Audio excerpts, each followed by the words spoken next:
mercat emissor francès. Ho dèiem abans a la taula rodona, és un mercat madur, és un mercat molt fidelitzat, és un mercat que coneix bé Catalunya. Catalunya és la destinació estrangera preferida dels francesos. És un mercat que participa a la desconcentració turística i que té la virtut de repartir la despesa de l'activitat turística a tot el territori català.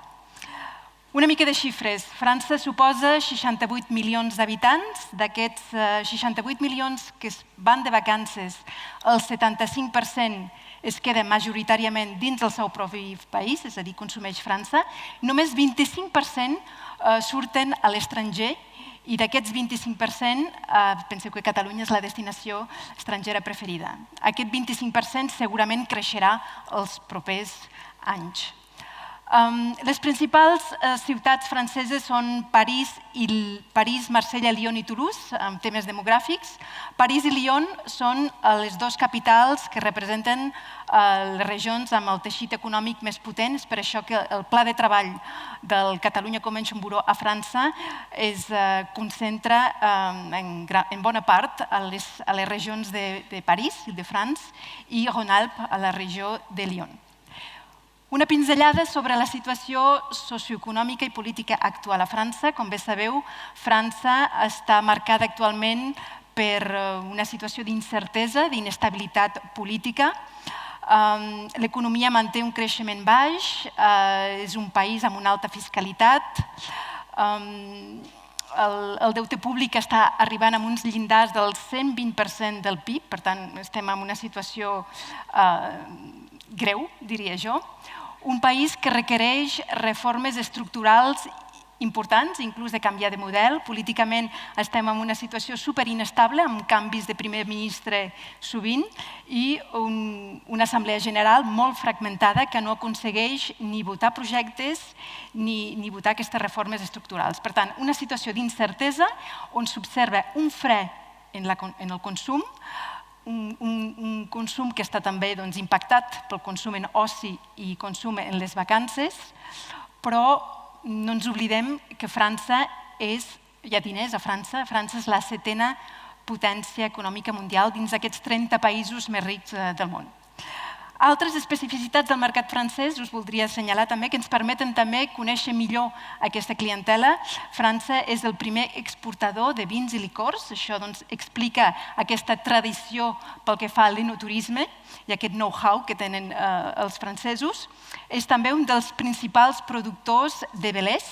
També hi ha una important tradició marinera a França. França és el segon país exportador del món pel que fa a electricitat, i això explica també que el preu de l'energia a França, de l'electricitat, és relativament barat, i és també França un dels principals països, un dels més visitats del món, juntament amb Espanya, un país on té un know-how en màrqueting turístic força interessant.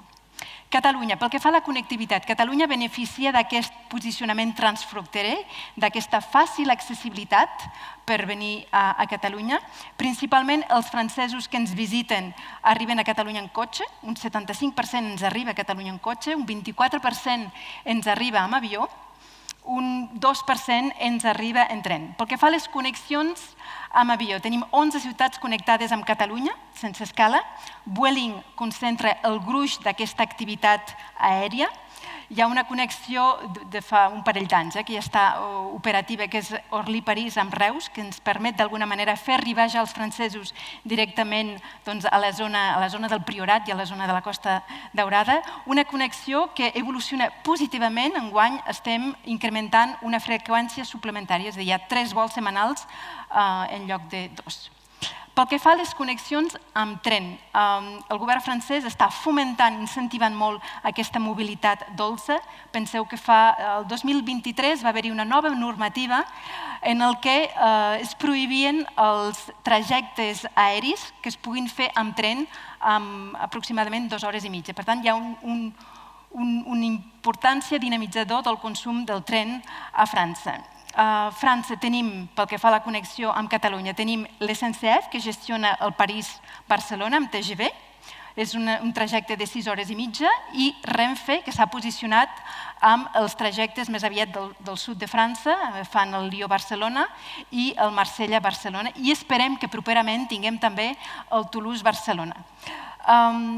Les connexions amb TGV són millorables pel que fa a la durada. Penseu que hi ha el tram Montpellier-Perpinyà, que és un tram que encara no està adaptat a l'alta velocitat i que s'espera que els propers anys es facin les inversions necessàries per adaptar aquests 150 quilòmetres que ens permetrà guanyar una hora en el trajecte d'aquest recorregut. Pel que fa a les tipologies d'allotjament preferides dels francesos quan venen a Catalunya, principalment és l'hotel.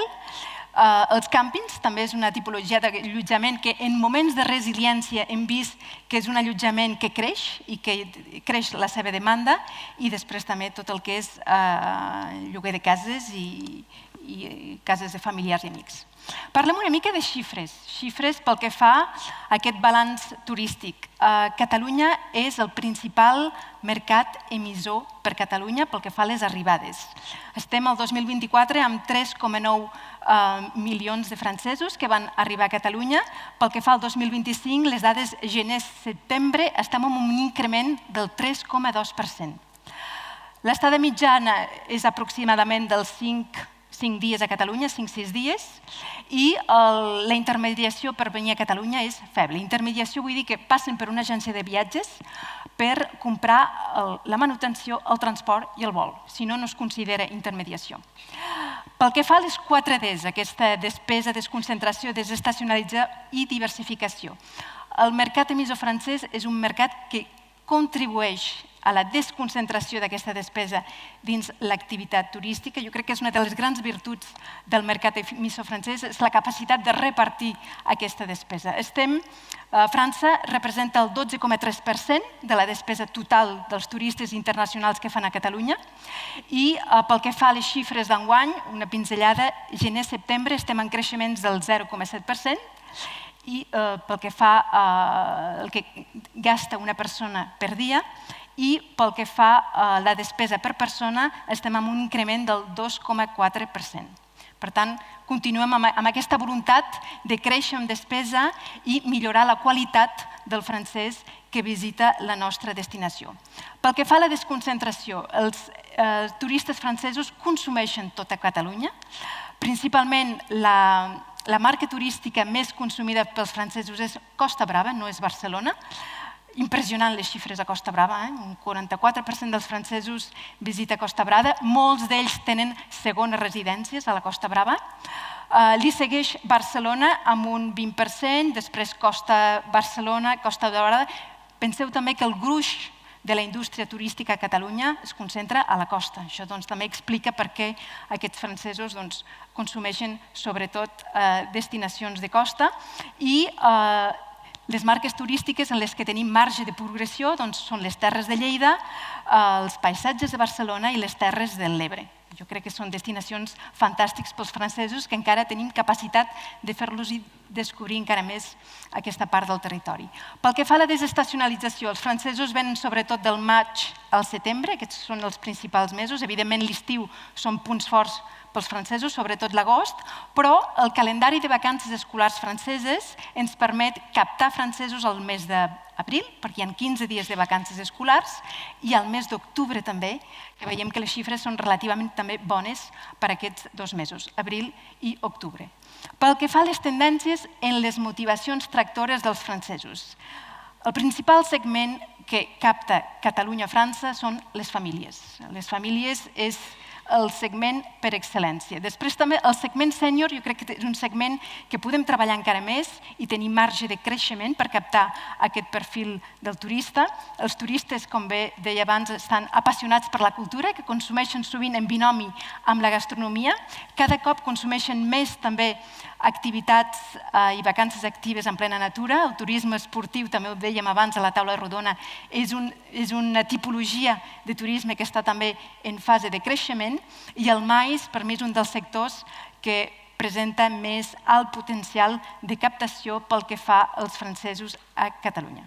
Perspectives per l'any que ve. Optimisme, sempre amb optimisme. Un optimisme potser moderat, perquè és veritat que tenim una situació socioeconòmica una mica incerta, però un optimisme moderat. Catalunya, penseu que està superben posicionada per proximitat, perquè és una destinació supercompetitiva pels francesos i penseu que per un francès és molt més avantajós qualitat-preu venir a Catalunya que no pas quedar-se a la PACA, la Provence-Alpes-Côte d'Azur. Una altra oportunitat per Catalunya és la segmentació. Estem en una fase de microsegmentació on cada cop els turistes, no només els francesos, els turistes en general, el que requereix són propostes cada cop més personalitzades a la demanda, al perfil del turista, al comportament del turista i a la psicografia d'aquest turista. Per tant, penseu en cada cop personalitzar cada mes les demandes i incloure, en la mesura del possible, els valors sostenibles dels vostres productes. El maïs també presenta una altra oportunitat important per Catalunya, ho dèiem abans, per desestacionalitzar, per incrementar despesa. Estem en un moment de tendències on hi ha una contenció pressupostària de les empreses a l'hora d'escollir destinacions per reunir-se. Es busquen destinacions de proximitat, destinacions sostenibles on s'hi pugui accedir amb tren, per exemple. Per tant, penseu, aquells que treballeu al maïs, justament de posar en valor els valors sostenibles dels vostres serveis i dels vostres productes. Enguany, Catalunya, regió mundial de la gastronomia, és també una oportunitat superimportant que permet justament de posicionar Catalunya com una destinació amb una gastronomia important. La gastronomia és també un motor d'atracció pels francesos i, a més, és un producte que m'encanta perquè permet també incloure diferents sectors professionals dins aquest valor gastronòmic, és a dir, els mercats, els xefs i també tot el que és la producció. 2026, un any important per la cultura, tenim molts esdeveniments culturals a Catalunya i hem d'intentar capitalitzar justament aquests grans esdeveniments. Ho dèiem també abans a la taula rodona, els francesos són apassionats per la cultura. La meitat dels francesos, a l'hora d'escollir una destinació, valoren el patrimoni cultural, les tradicions, la gastronomia de la destinació. Per tant, jo crec que és una ocasió excel·lent per justament posicionar-se com una destinació amb un important patrimoni cultural, una destinació de qualitat, amb tradicions, amb gastronomia, etc. 2026, un altre esdeveniment que hem d'intentar capitalitzar és aquest Tour de France. S'observa a França un auge, un consum creixent pel que fa a les activitats en bicicleta.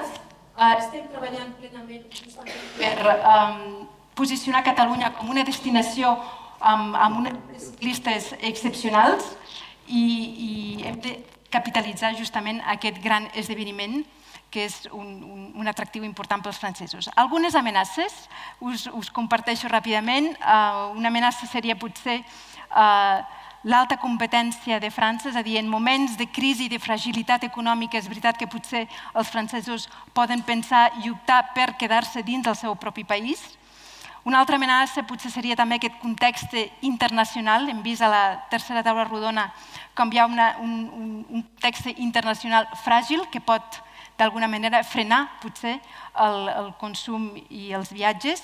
I després una tercera amenaça senyalaria els reptes del canvi climàtic. El canvi climàtic ens està desafiant el nostre sector turístic. Les onades de calor provoquen canvis dins el comportament dels patrons normals del turista. El turisme està molt vinculat a l'entorn natural i és un dels reptes que hem de complir plegats. Us aconsello també un estudi, si teniu ocasió de llegir-lo, on demostra la correlació que hi ha entre l'onada de calor, la despesa turística i la fidelització. Quanta més onada de calor, menys despesa turística i menys fidelització. Per tant, hem d'estar alerta i atents amb aquests reptes que ens comporta el canvi climàtic. Moltes gràcies.